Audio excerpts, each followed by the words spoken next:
نحمده ونصلي على رسوله الكريم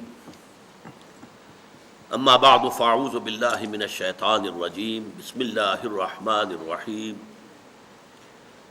ليس البر ان تولوا وجوهكم قبل المشرق والمغرب ولكن البر من آمن بالله واليوم الآخر والملائكة والكتاب والنبيين وآتى المال على حبه ذوي القربى واليتامى والمساكين وابن السبيل والسائلين وفي الرقاب وأقام الصلاة وآتى الزكاة والموفون بعهدهم إذا عاهدوا والصابرين في البأساء والضراء وحين البأس أولئك الذين صدقوا وأولئك هم المتقون صدق الله العظيم رب اشرح لي صدري ويسر لي امري واحلل عقدة من لساني يفقهوا قولي اللهم ربنا الهمنا رشدنا واعذنا من شرور انفسنا اللهم ارنا الحق حقا وارزقنا اتباعه وارنا الباطل باطلا وارزقنا اجتنابه آمین یا رب العالمین۔ مطالعہ قرآن حکیم کے جس منتخب نصاب کا سلسلے وار درس ان مجالس میں ہو رہا ہے، اس کا درس نمبر 2 آیہ بر پر مشتمل ہے جو ابھی میں نے تلاوت کی ہے۔ یہ سورہ بقرہ کی آیت نمبر 177 ہے۔ ذرا نوٹ کر لیجئے کہ اس منتخب نصاب کے 6 حصے ہیں، اور جیسا کہ ہم دیکھ چکے ہیں اس کا نقطہ آغاز سورۃ العصر ہے۔ سورۃ العصر میں 4 لوازم نجات ہمارے سامنے آئے، تو اس منتخب نصاب کے پہلے حصے میں 3 اور اسباق ایسے جامع ہیں جس میں وہ 4 چیزیں جو ہیں مختلف اسلوب سے، مختلف الفاظ میں، مختلف سیاق و سباق میں جامع طور پر آئی ہیں۔ یہ جامع اسباق ہیں، پہلا سورۃ العصر، دوسرا یہ آیہ بر، 2 مزید درس۔ پھر 4 حصے وہ ہیں جن میں ایک میں ایمان کے مباحث آئیں گے، تیسرے میں عمل صالح کے مباحث آئیں گے، چوتھے میں تواصی بالحق کے مباحث آئیں گے، 5ویں میں پھر تواصی بالصبر کے مراحل آئیں گے۔ چھٹا حصہ پھر بہت جامع ہے، سورۃ الحدید، وہ ایک ہی سورت ہے اور وہ بہت جامع ہے، جیسے سورۃ العصر ویسے ہی سورۃ الحدید۔ یہ جو آیہ مبارکہ ابھی میں نے تلاوت کی ہے، اس کے ضمن میں پہلے چند بنیادی باتیں نوٹ کر لیجیے۔ پہلی بات یہ کہ یہ ایک آیت ہے، اس سے پہلے ہم نے ایک سورت پڑھی، سورۃ العصر ایک سورت ہے اور یہ آیت ہے، جبکہ حجم کے اعتبار سے ہمیں نظر آ رہا ہے کہ یہ آیت کہیں زیادہ بڑی ہے، جبکہ سورۃ العصر جو ہے شاید اس کے چوتھے حصے کے برابر ہوگی، بلکہ شاید اس سے بھی کم ہوگی۔ اس حوالے سے یہ بات نوٹ کر لیجئے، قرآن مجید میں آیتیں چھوٹی بھی ہیں بڑی بھی ہیں، سورتیں چھوٹی بھی ہیں بڑی بھی ہیں۔ 3 سورتیں ہم دیکھ چکے ہیں جو 3 آیات پر مشتمل ہیں، اور سورہ بقرہ جو ہے 286 آیات پر مشتمل ہے۔ تو آیتیں بھی چھوٹی بھی ہیں بڑی بھی ہیں، سورتیں چھوٹی بھی ہیں بڑی بھی ہیں۔ یہ تمام چیزیں جو ہیں، ایک میں چاہتا ہوں اصطلاح آپ نوٹ کر لیں، توقیفی کہلاتی ہیں، توقیفی، توفیقی نہیں، توقیفی۔ یہ موقوف ہے اس پر کہ حضور نے جو بتایا۔ یہ ایک سورت ہے، چاہے 3 آیات کی ہے وہ سورت کہلائے گی۔ یہ آیت چاہے اس سے 4 گنا 5 گنا زیادہ ہے حجم میں، یہ ایک آیت ہے۔ تو جو حضور نے فرمایا موقوف ہے حضور صلی اللہ علیہ وسلم کے بتانے پر۔ اس میں کوئی گرامر کا اصول نہیں ہے، اس میں کوئی بیان کا اصول نہیں ہے، اس میں کوئی انشاء کا اصول نہیں ہے، بلکہ اس میں واحد بنیاد کیا ہے، جیسے کہ حضور صلی اللہ علیہ وسلم نے ہمیں بتایا۔ دوسری بات نوٹ کیجئے کہ اس کا ہم ایک ترجمہ کرتے ہیں رواں، جس سے کہ آپ کو اس کا جو موضوع ہے اس کا اندازہ ہو جائے گا، پھر اس پر تھوڑی سی گفتگو ہوگی۔ لیس البر، نیکی یہی نہیں ہے، کل نیکی یہ نہیں ہے، ان تولوا وجوہکم، کہ تم پھیر دو اپنے چہروں کو، قبل المشرق والمغرب، مشرق اور مغرب کی جانب، ولکن البر، بلکہ نیکی تو اس کی ہے، من آمن باللہ، جو ایمان لایا اللہ پر، والیوم الآخر، اور یوم آخر پر، قیامت کے دن پر، والملائکۃ، فرشتوں پر، والکتاب، اور کتابوں پر، والنبیین، اور انبیاء پر، وآت المال علی حبہ، اور اس نے دیا اپنا مال اس کی محبت کے علی الرغم ذوی القربہ، قرابت داروں کو، والیتامہ اور یتیموں کو، والمساکین اور مسکینوں کو، وابن السبیل اور مسافروں کو، والسائلین اور مانگنے والوں کو، وفی الرقاب اور لوگوں کی گردنیں چھڑانے میں، وَأَقَامَ الصَّلَاةَ وَآتَى الزَّكَاةَ اور قائم کی اس نے نماز اور ادا کی زکوٰۃ، وَالْمُوفُونَ بِعَهْدِهِمْ إِذَا عَاهَدُوا اور اپنے عہد کو پورے کرنے والے جب کہ کوئی معاہدہ کر لیں، وَالصَّابِرِينَ فِي الْبَأْسَاءِ وَالضَّرَّاءِ وَحِينَ الْبَأْسِ اور خصوصاً وہ جو صبر کرنے والے ہوں فقر و فاقہ میں، تکلیف میں اور جنگ کے وقت۔ اولئک الذین صدقوا یہ ہیں وہ لوگ جو سچے ہیں، صادق ہیں، راست باز ہیں، واولئک هم المتقون اور یہی لوگ متقی ہیں۔ اب اس سے جو بات آپ کے سامنے آئی، اس آیت مبارکہ میں نیکی کے ایک محدود تصور یا سطحی تصور کی نفی کرتے ہوئے نیکی کا ایک جامع تصور پیش کیا گیا۔ تفسیر میں بعد میں عرض کروں گا، لیکن اتنی بات سمجھ میں آ گئی کہ نیکی کا ایک خاص تصور تھا جس کی نفی کی گئی۔ لیس البر ان تولوا وجوہکم قبل المشرق والمغرب، دیکھو کل نیکی یہی نہیں ہے کہ اپنے چہرے مشرق اور مغرب کی طرف پھیر دو، ولکن البر اور اس کے بعد تفاصیل آئی۔ نیکی تو حقیقتاً اس کی ہے جس میں یہ چیزیں پوری ہو رہی ہیں۔ یہ موضوع کس قدر اہم ہے اس کو اچھی طرح سمجھ لیجیے۔ دیکھیے نیکی کا تصور صحیح ہونا کس قدر اہم ہے، اس کی اہمیت کو آپ یوں سمجھیے کہ جو بھی تصور نیکی کا کسی کے سامنے ہوگا وہ اسی پر عمل کرے گا۔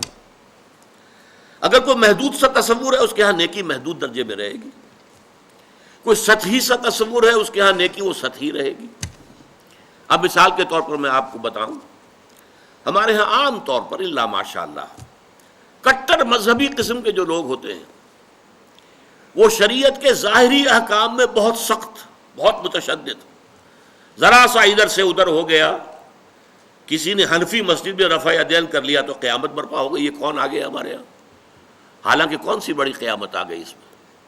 کسی نے اونچی زبان سے اونچی آواز میں اگر آمین کہہ دی تو ایک مصیبت ہو گئی۔ تو ان چیزوں میں تو بڑے جازم، بڑے پختہ اس پہ جھگڑے کریں گے، مناظرے کریں گے، لیکن عام طور پر دیکھا گیا ہے دل کے کٹھور، سخت دل، عام طور پر دیکھا گیا ہے کہ ان میں وہ رقت قلب نہیں ہوتی، انسانی ہمدردی نہیں ہوتی۔ اس سے بھی آگے معاملات کا ہیر پھیر ہوتا ہے، چھوٹی چھوٹی باتوں پر جھگڑ رہے ہیں شریعت کی، اور سودی کاروبار ڈٹ کر کر رہے ہیں، کوئی پرواہ نہیں۔ گویا کہ حضرت مسیح علیہ السلام نے جیسا کہ یہودیوں کے بارے میں کہا تھا کہ تم مچھر چھانتے رہتے ہو اور سموچے اونٹ نگل جاتے ہو۔ چھوٹی چھوٹی چیزوں کے اوپر بحثیں ہیں، مناظرے ہیں، گفتگویں ہیں، دلائل ہیں، کتابیں موٹی موٹی شائع کی جا رہی ہیں، چیلنج کیے جا رہے ہیں، لیکن یہ ہے کہ جو بڑے بڑے منکرات ہیں، حرام شے، اس میں ملوث ہیں۔ تو یہ ایک نیکی کا ایک خاص تصور ہے کہ جو ہمارے ہاں ایک مذہب کا جو کٹر مذہبی طبقہ ہے عام طور پر اس کے اندر پایا جاتا ہے، اور اسی کا رد عمل ہے کہ ہمارے ہاں کا نوجوان طبقہ جو ہے، ظاہر بات ہے کہ نوجوان حساس ہوتے ہیں، بلکہ ایسے لوگوں کی اپنی اولادیں جو ہیں ان میں ایک رد عمل پیدا ہو جاتا ہے، اس لیے کہ ان سے چھپا نہیں ہوتا اپنے باپ کا کردار کہ یہ نیکی کے کس تصور پر عمل پیرا ہے، اس کا کردار حقیقتاً کیا ہے۔ اس میں ہمدردی جو ہے نوع انسان کی نام کو موجود نہیں ہے، کسی کو تکلیف میں دیکھ کر اس کا دل جو ہے دکھتا نہیں ہے، اس کا ہاتھ اپنی جیب کی طرف نہیں جاتا کسی بھوکے کو دیکھ کر۔ لہذا وہ جو کردار کا ایک تضاد سامنے آتا ہے کہ ایک طرف یہ بڑا مذہبی بنا پھرتا ہے اور حقیقت میں اس کے کردار کا عالم یہ ہے، تو اس کا رد عمل ہوتا ہے۔ نوجوان حساس ہوتے ہیں، ان کی سوچ بالعموم صحیح ہوتی ہے، غلط نہیں ہوتی۔ یہ دوسری بات ہے کہ رد عمل میں انسان دوسری انتہا کو نکل جائے۔ تو ایک تصور تو یہ ہے ہمارے معاشرے کے اندر جو مذہبی طبقات ہیں اور زیادہ کٹر قسم کے جو مذہبی لوگ ہیں ان کے اندر آپ کو یہ تضاد نظر آئے۔ اس کا بالکل برعکس معاملہ ہے ہمارے ہاں کا جو لبرل طبقہ ہے، وکلاء ہیں، ڈاکٹرز ہیں، تعلیم یافتہ لوگ ہیں، ایجوکیٹڈ ایلیٹ ہے، پروفیشنلز ہیں، ان سے آپ کو ایسی باتیں سننے کو ملیں گی کہ جناب نماز روزہ تو انسان کا انفرادی فعل ہے، کوئی کرے نہ کرے، ہاں جھوٹ نہیں بولنا چاہیے، ایفاء عہد ہونا چاہیے، کسی کو دھوکہ نہیں دینا چاہیے. یہ بالکل برعکس کہ معاملات انسانی کے اندر اپنا فرض ادا کرنا چاہیے. آپ اگر کہیں ملازم ہیں اور تنخواہ لے رہے ہیں تو اپنے فرائض منصبی جو ہے پوری طریقے سے تہہ دل سے ادا کریں، پورا اس کا حق ادا کریں، تاکہ آپ کے لیے اس میں ریمونریشنز آپ کو تنخواہ اور الاؤنسز مل رہے ہیں وہ جائز ہو جائیں.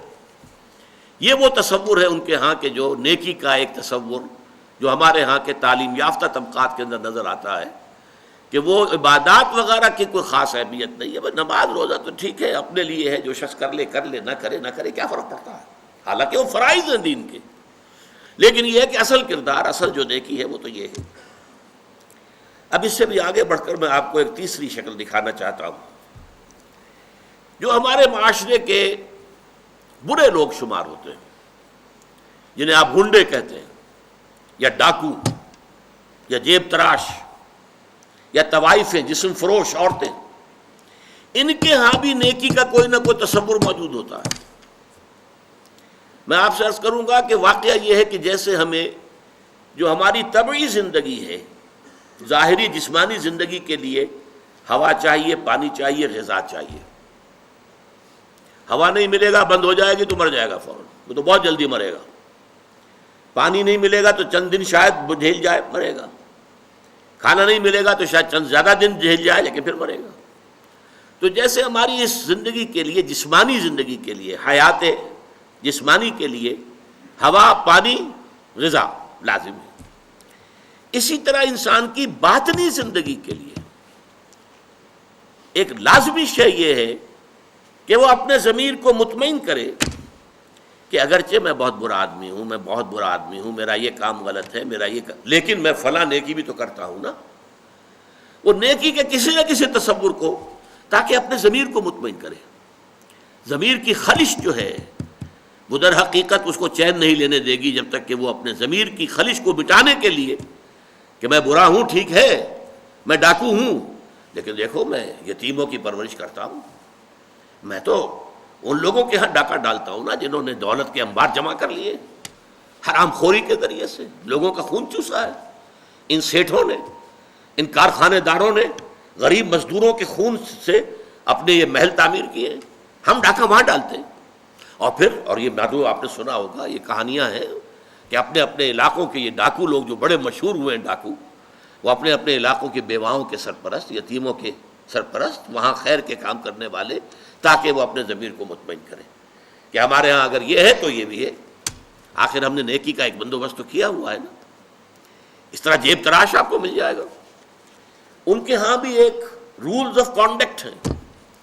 آپ کے علم میں ہوگا کہ علاقے تقسیم ہوتے ہیں اور وہاں جتنے جیب تراش ہوتے ہیں ان کا ایک گروہ ہوتا ہے، اور ہر ان میں سے کارکن جو ہے وہ جتنی بھی جیب تراش کر کے جو رقم شام تک جمع کرے گا اسے لا کر گروہ کے پاس رکھ دینا لازم ہے.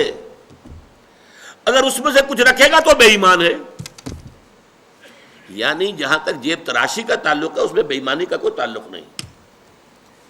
پیشے میں عیب نہیں، رکھیے نا فرحات کو نام.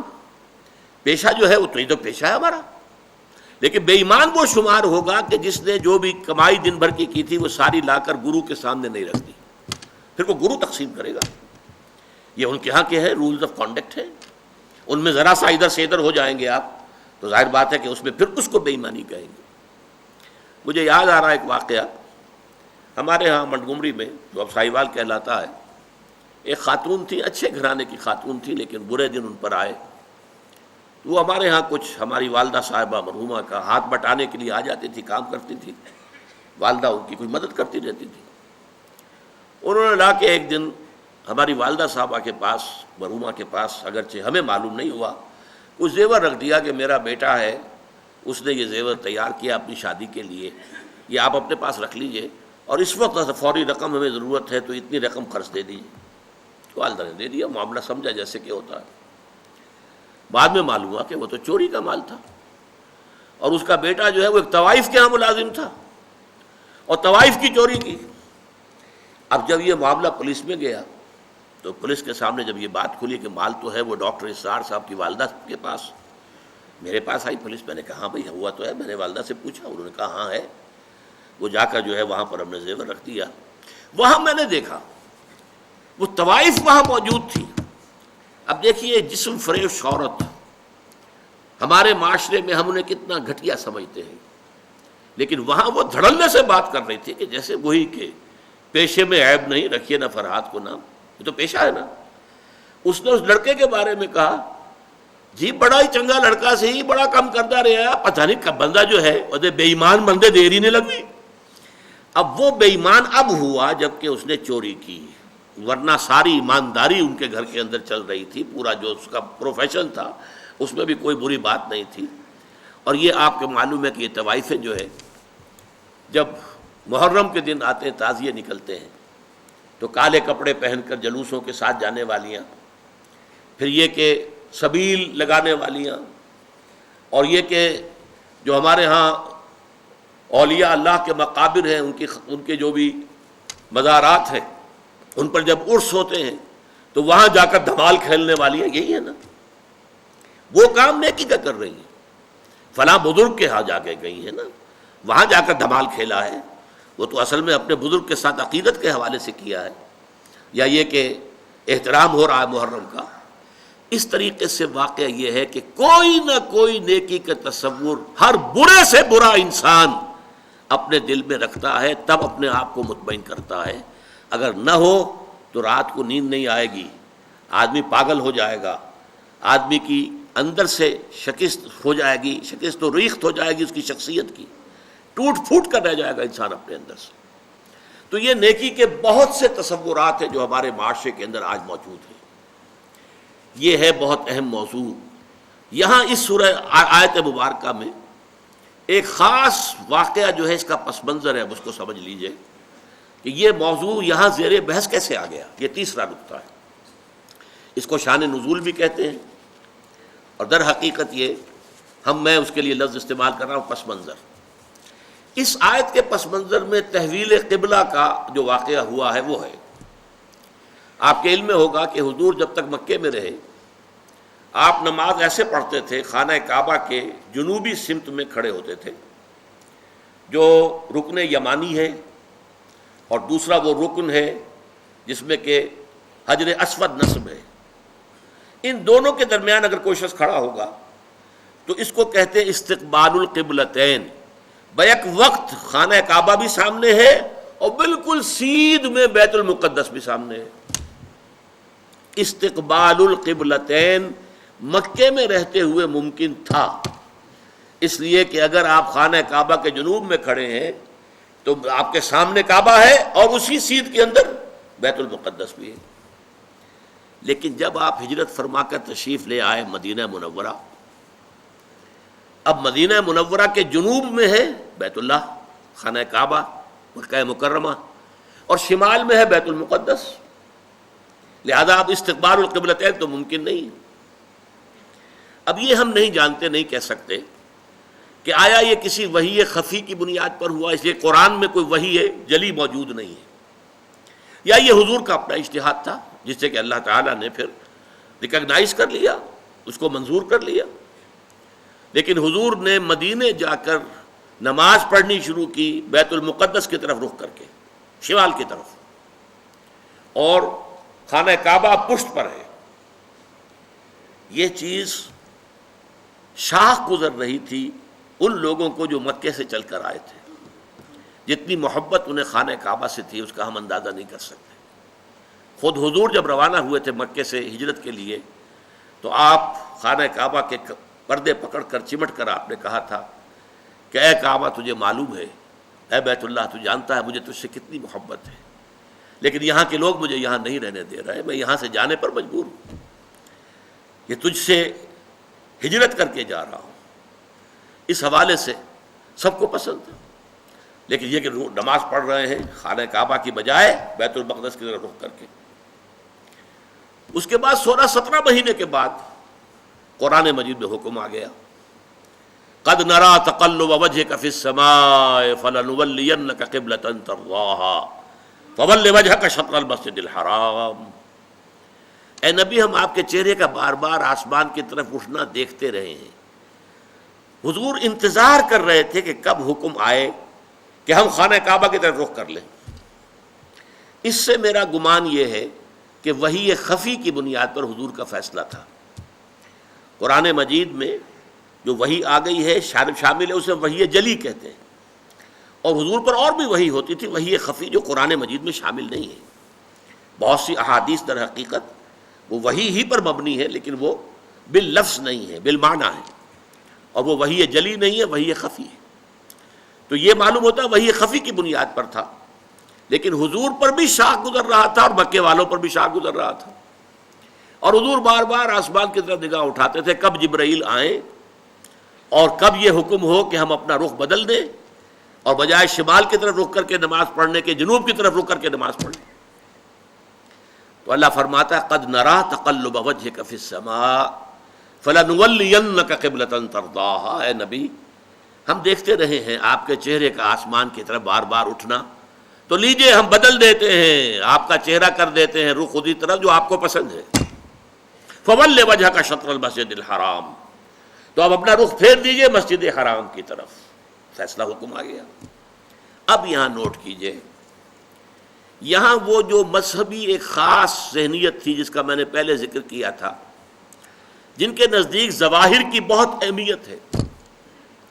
ہر عمل کا ایک تو ہے باطن، اس کی روح، ایک اس کا ظاہر ہے، لیکن عام طور پر جو کٹر قسم کے اور جو زیادہ سمجھدار لوگ نہیں ہوتے، ان کے اندر زیادہ اہمیت جو ہے وہ ظواہر کی ہو جاتی ہے، باطن کی طرف توجہ نہیں ہوتی، روح کی طرف جو ہے توجہ نہیں ہوتی۔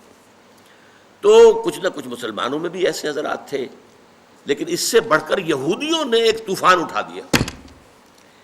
پہلے تو یہودی خوش تھے، انہیں یہ احساس ہوا کہ محمد تو ہمارے کیمپ فالوور ہیں، جب ہمارے قبلے کی طرف رخ کر کے انہوں نے نماز پڑھنی شروع کی ہے، اس کا مطلب ہے کہ وہ ہی از فالوئنگ اس، تو ہمارے پیروکار ہو گئے، تو جھگڑا کائے کا ہے۔ لیکن اب جب آ گیا یہ کہ اپنا رخ بدل دیجئے، اب پیٹھ ہو گئی بیت المقدس کی طرف اور رخ ہو گیا خانہ کعبہ کی طرف، تو ان کے کان کھڑے ہوئے کہ یہ تو کوئی مسئلہ جو ہے کچھ اور ہے، ایک نئی امت کی تشکیل ہو رہی ہے اور ایک نئی بالکل شریعت آ رہی ہے، نئی امت جو ہے وہ وجود میں آ رہی ہے۔ انہوں نے اس کو ایک مسئلہ بنا لیا، پروپیگنڈے کا طوفان کھڑا کر دیا۔ یہ کیسے نبی ہیں جن کا قبلہ ہی معین نہیں ہے؟ 16 مہینے ادھر رخ کر کے نماز پڑھی، اگر ادھر کا قبلہ تھا تو وہ غلط تھا، تو 16 مہینے کی نمازیں زیرو ہو گئی، اور اگر وہی صحیح قبلہ تھا تو اب جو نمازیں پڑھ رہے ہیں وہ زیرو ہو گئی۔ قبلہ تو اپنی جگہ سے نہیں ہل سکتا، قبلہ تو ایک ہی ہوتا ہے، ان کا قبلہ ہی معین نہیں ہے۔ 16 مہینے ادھر رخ کر کے نماز پڑھی، اب ادھر رخ کر لیا۔ اور جیسا کہ میں نے عرض کیا، مسلمانوں میں بھی ایسے سادہ لوگ، سادہ مزاج لوگ تھے، وہ ان کے اس پروپیگنڈے سے بہت متاثر ہوئے، لہذا ایک خلش، ایک بے چینی، اگرچہ ظاہر بات ہے کہ حضور نے وحی سنائی ہے، اللہ کا حکم آیا ہے فَوَلِّ وَجْهَكَ شَطْرَ الْمَسْجِدِ الْحَرَامِ وَحَيْثُ مَا كُنتُمْ فَوَلُّوا وُجُوهَكُمْ شَطْرَهُ، نہ صرف یہ کہ اب فوراً اپنا رخ جو ہے مسجد حرام کی طرف کر دو، چنانچہ آپ کے علم میں ہوگا جو لوگ وہاں گئے ہیں، وہاں مدینے میں ایک مسجد ہے مسجد القبلتین، حضور ایک خاص قبیلے میں گئے ہوئے تھے، ظہر کی نماز کا وقت وہاں آ گیا، وہاں کوئی دعوت طعام تھی، ظہر کا وقت آ گیا تو کھڑے ہو گئے نماز پڑھنے کے لیے، صحابہ پیچھے کھڑے ہیں۔ اسی دوران میں، نماز کے دوران یہ آیات نازل ہوئی، حضور نے وہی قبلہ بدلا اپنا، فَوَلِّ وَجْهَكَ شَطْرَ الْمَسْجِدِ الْحَرَامِ۔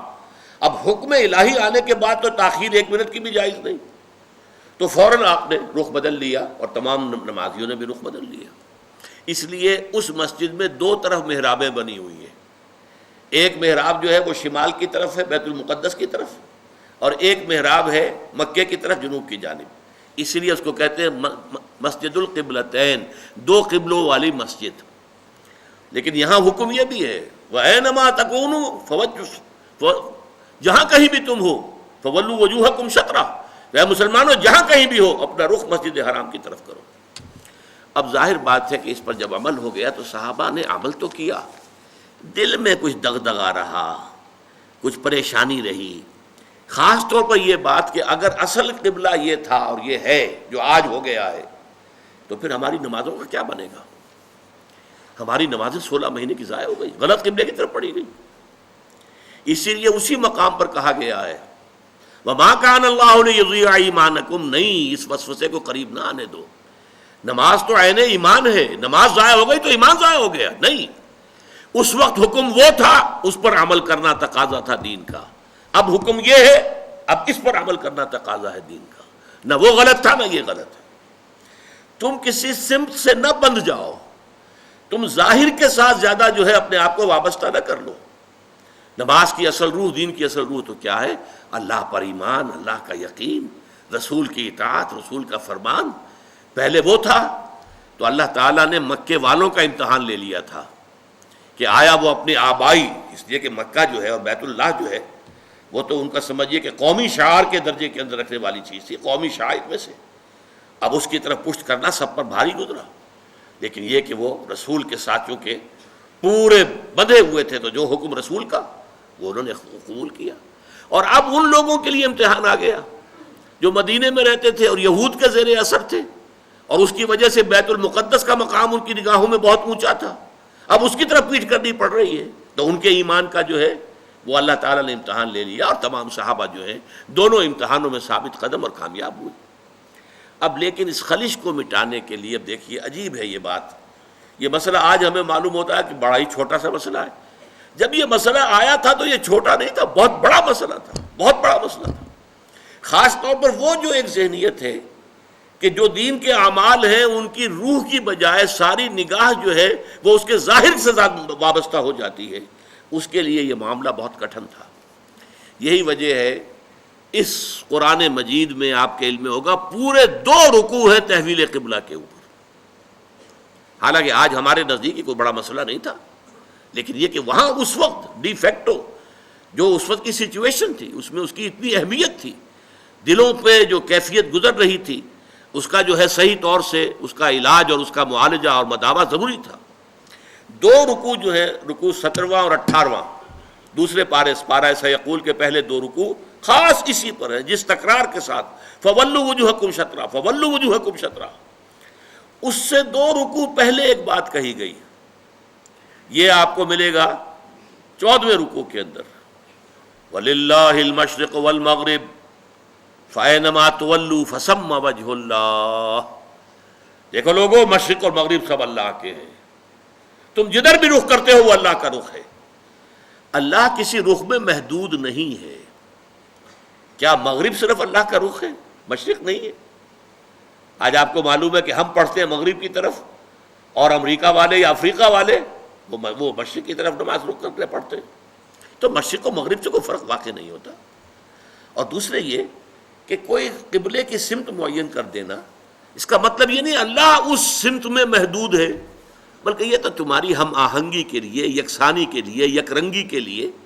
ایسا نہ ہو کہ اب آپ کھڑے تو کسی کا رخ ادھر ہے، کسی کا رخ ادھر ہے، کسی کا ادھر ہے، کسی کا ادھر ہے. یہ نہیں، سب ایک رخ میں کھڑے ہوئے ہوں، صفیں بندھی ہوئی ہوں. دیکھنے والا جو ہے کوئی شخص اگر آ جائے اچانک وہ بھی اس سے متاثر ہوتا ہے.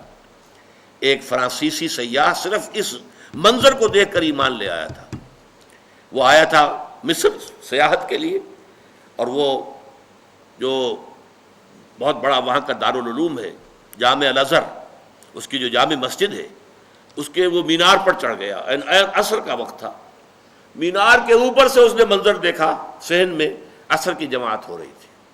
اب ایک امام کے پیچھے کھڑے ہیں، سیدھی سیدھی صفیں بندھی ہوئی ہیں، ایک امام کا کوشن ہے اور وہ جھک رہے ہیں، اور اسی طرح سے کوشن آئی ہے وہ کھڑے ہو گئے ہیں. یہ منظر ایسا اس کے دل کے اوپر اس نے اثر کیا، وہ ایمان لے آیا کہ جس مذہب کی عبادت اتنی منظم، اس کے اندر یہ رنگ ہے، گویا کہ ملٹری پریڈ ہو رہی ہے، اس طرح کا انداز عبادت کا. ایک تو کلیکٹیو، انفرادی نہیں، اجتماعیت کی اہمیت، اور پھر اس کے اندر وہ رنگ اور یکسانی، ہم رنگی دیکھ کر. تو اس طریقے سے تمہارے اندر یک رنگی پیدا کرنے کے لیے ایک رخ معین کر دیا. اس کا یہ مطلب نہیں اللہ اسی رخ میں ہے. للہ المشرق والمغرب، مشرق و مغرب سب اللہ کے لیے ہے. فَأَيْنَمَا تُوَلُّوا فَثَمَّ وَجْهُ اللَّهِ، جدھر بھی تم رخ کرو اللہ کا رخ ہے. شمال بھی اللہ کا، جنوب بھی اللہ کا، مشرق بھی اللہ کا، مغرب بھی اللہ کا. اللہ تعالیٰ کسی رخ میں جو ہے محدود نہیں ہے. اس کو خوب کہا ہے غالب نے، ہے پرے سرحد ادراک سے اپنا مسجود. قبلے کو اہل نظر قبلہ نما کہتے ہیں، یعنی ہم جسے سجدہ کر رہے ہیں کعبے کو سجدہ نہیں کرتے ہم. چاہے وہ لوگ جو مسجد حرام میں کھڑے ہو کر وہ وہاں پر صفیں باندھے ہوئے کعبے کے گرد کھڑے ہوئے ہیں، مسجود کعبہ نہیں ہے، معاذ اللہ، مسجود صرف اللہ ہے. اس لیے ہے پرے سرحد ادراک سے اپنا مسجود. مسجود ہمارا جو ہے وہ تو ادراک، ہمارے عقل اور فہم اور ہمارے تخیل اور تصور سے وراء الورا ثم وراء الورا ثم وراء الورا، ہے پرے سرحد ادراک سے اپنا مسجود. قبلے کو اہل نظر قبلہ نما کہتے ہیں. یہ قبلہ نما ہے، اصل میں یہ ڈائریکشن ہے جو معین کر دی گئی.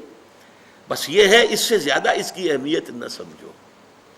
یہ بات کہہ کر پھر 2 رکوعوں کے بعد وہ پورے 2 رکوع آئے جس میں کہ یہ حکم تحویل قبلہ کا حکم آ گیا. سیقول السفہاء ما ولاھم عن قبلتہم التی کانوا علیہا. اب ان قریب بہت سے ناسمجھ لوگ کہیں گے کس شے نے ان کا رخ پھیر دیا اس قبلے سے جس پر یہ رہے ہیں 16 مہینے. قل للہ المشرق والمغرب، کہہ دیجئے اللہ کے ہیں مشرق اور مغرب سب کے سب، تمام ڈائریکشنز، تمام سمتیں اللہ کی ہیں. اب دیکھیے اس کے بعد 2 رکوعوں میں تحویل قبلہ کے احکام لانے کے بعد پھر 2 رکوعوں کے بعد 19-20 نکال دیجئے، پھر 21ویں رکوع کی یہ پہلی آیت ہے. گویا کہ یوں سمجھیے کہ یہ جیسے میرا دھڑ ہے، 2 رکوع 17-18 یہ تو میرے دھڑ کے مانند ہے کہ 2 رکوع مکمل ہے تحویل قبلہ کے حکم پر، لیکن 2 رکوع پہلے بھی ایک آیت آ گئی للہ المشرق والمغرب فینما تولوا فثم وجہ اللہ. اس کے بعد بھی اگر کوئی خلش رہ گئی، کوئی دل کے اندر جو بے اطمینانی رہ گئی، ہوگے کچھ لوگ، اب اس کے لیے آخری جس کو کہیں گے موپنگ اپ آپریشن 2 رکوعوں کے بعد لیس البر ان تولوا وجوہکم قبل المشرق والمغرب. نیکی یہی نہیں ہے کہ تم اپنے چہرے مشرق و مغرب کی طرف پھیر دو. یہ ہے، اس لیے ترجمہ کیا کیا، نیکی یہی، یہ نیکی تو ہے. جب حکم تھا شمال کی طرف تم نے اس کی پیروی کی، یہ نیکی تھی، رسول کی اطاعت کی. اسی طرح اب جب ہو گیا جنوب کی طرف تو تم پیروی کر رہے ہو تو یہ نیکی ہے. لیکن نیکی یہی نہیں ہے، ہر شے کا ایک باطن ہے ایک ظاہر ہے. اب جیسے نماز ہے، نماز کا ظاہر کیا ہے؟ تمام فقہا اس سے بحث کریں گے، وضو کے کیا فرائض ہیں، کیا سنن ہیں، کیا نوافل ہیں، کیا مستحبات ہیں. پھر یہ کہ نماز کے اندر کھڑے کیسے ہونا ہے، کس طور سے ہونا ہے، رکوع کیسے ہے، گھٹنے کو کس طریقے سے پکڑنا ہے. پھر یہ کہ آپ نے کھڑے ہونا ہے تو ایسے کھڑے ہونا ہے کہ کمر سیدھی ہو جائے، بالکل سکون ہو جائے. یہ نہیں کہ آدھے رکوع سے ہی آپ سیدھے سجدے میں چلے گئے. اس کو کہا حضور نے یہ نماز میں چوری ہو رہی ہے. پھر یہ ساری چیزیں کیا ہیں؟ یہ نماز کا ظاہر ہے اور فقہا اس سے بحث کرتے. لیکن ایک ہے نماز کا باطن، ایک ہے نماز کی روح، خشوع اور خضوع. یہ یقین کہ میں اللہ کے حضور میں حاضر ہوں. سجدہ کریں تو یہ احساس کہ میں نے اپنے رب کے قدموں میں سر رکھ دیا ہے.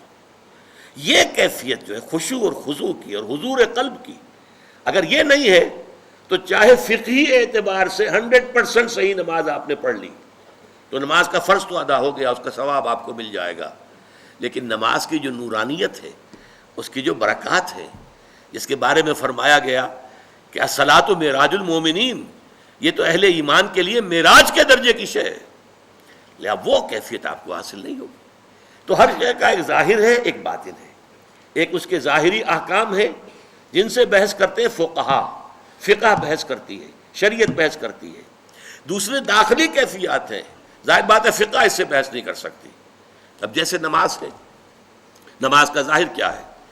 تمام فقہا اس سے بحث کریں گے، وضو کے کیا فرائض ہیں، کیا سنن ہیں، کیا نوافل ہیں، کیا مستحبات ہیں. پھر یہ کہ نماز کے اندر کھڑے کیسے ہونا ہے، کس طور سے ہونا ہے، رکوع کیسے ہے، گھٹنے کو کس طریقے سے پکڑنا ہے. پھر یہ کہ آپ نے کھڑے ہونا ہے تو ایسے کھڑے ہونا ہے کہ کمر سیدھی ہو جائے، بالکل سکون ہو جائے. یہ نہیں کہ آدھے رکوع سے ہی آپ سیدھے سجدے میں چلے گئے. اس کو کہا حضور نے یہ نماز میں چوری ہو رہی ہے. پھر یہ ساری چیزیں کیا ہیں؟ یہ نماز کا ظاہر ہے اور فقہا اس سے بحث کرتے. لیکن ایک ہے نماز کا باطن، ایک ہے نماز کی روح، خشوع اور خضوع. یہ یقین کہ میں اللہ کے حضور میں حاضر ہوں. سجدہ کریں تو یہ احساس کہ میں نے اپنے رب کے قدموں میں سر رکھ دیا ہے.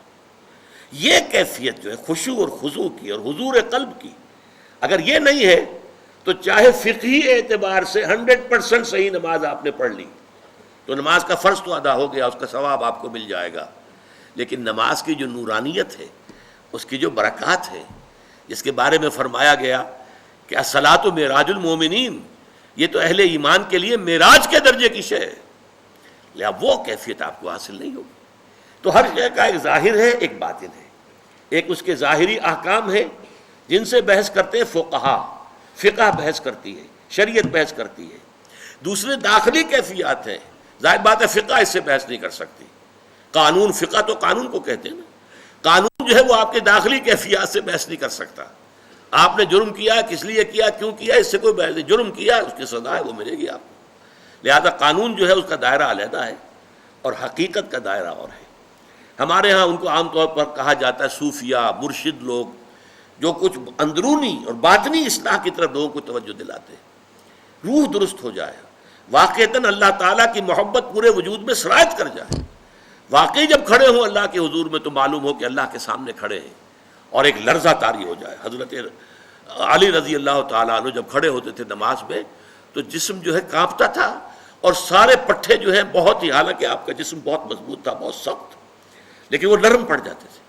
چنانچہ ایک موقع پر آپ کے جسم میں کسی جگہ پر ایک تیر گھپ گیا، اسے بہت کھینچا نہیں نکل رہا تھا، پٹھے جو اندر سے ایسے کھینچے ہوئے تھے کہ انہوں نے اس تیر کو پکڑا ہوا تھا، جکڑا ہوا تھا. حضرت علی نے فرمایا کہ ٹھہرو، میں نیت باندھ لیتا ہوں نماز کی، پھر اس کے بعد تم اس تیر کو کھینچ لینا. اور وہی ہوا، نیت باندھی، اللہ کے حضور میں کھڑے ہوئے. اب پورا جسم جو ہے اس کے اوپر ایک راشا ہے، اور پورا جسم کے پٹھے جو ہیں وہ ڈھیلے پڑ گئے، خشوع اور خضوع کی وجہ سے آسانی سے وہ تیر نکل آئے. تو یہ ہے باطنی کیفیت نماز کی. تو اس لیے اے مسلمانوں، تمہیں اب بھی اگر کوئی خلیش ہے، یہ ساری باتیں تمہیں بتا دی گئی، اللہ کا حکم آ گیا، اس سب کے باوجود اگر خلیش ہے تو پھر دوبارہ سن لو، لیس البر ان تولوا وجوہکم قبل المشرق والمغرب. دیکھو نیکی صرف یہی نہیں ہے کہ مشرق و مغرب کی طرف رخ کر دو، اگرچہ یہ بھی نیکی ہے جب اللہ کے حکم کے مطابق ہوگا، رسول کے حکم کے مطابق ظاہر ہوگا. ظاہر کی بھی اہمیت ہے، لیکن کل ظاہر نہیں ہے، ظاہر ہی کو کل نہ سمجھ لو، اور اس کی روح پر اور اس کی جو باطنی جو اس کے اندر جذبہ ہو رہا کیا چاہیے کار فرما، اس پر بھی نگاہ رکھو.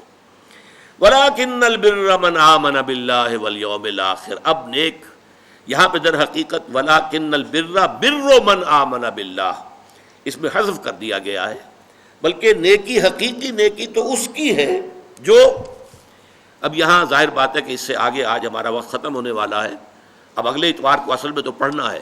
اس وقت ایک نقطہ نوٹ کر لیجئے، سورۃ العصر کا اور اس آیت البر کا ایک تقابل کر لیجئے. دیکھیے سورۃ العصر میں ایک لفظ آیا تھا والعصر ان الانسان لفی خسر الا الذین آمنوا. آمنوا، وہاں کچھ نہیں تھا کہ ایمان کس کس چیز پر، کون کون سی باتوں پر، کچھ نہیں. یہاں کیا آیا؟ من آمن باللہ والیوم الآخر والملائکۃ والکتاب والنبیین. اسی کی تشریح ہو گئی. یہ نیکی تو حقیقتاً اس کی ہے جو ایمان لایا اللہ پر اور یوم آخر پر، قیامت کے دن پر، اور فرشتوں پر، اور کتابوں پر اور نبیوں پر.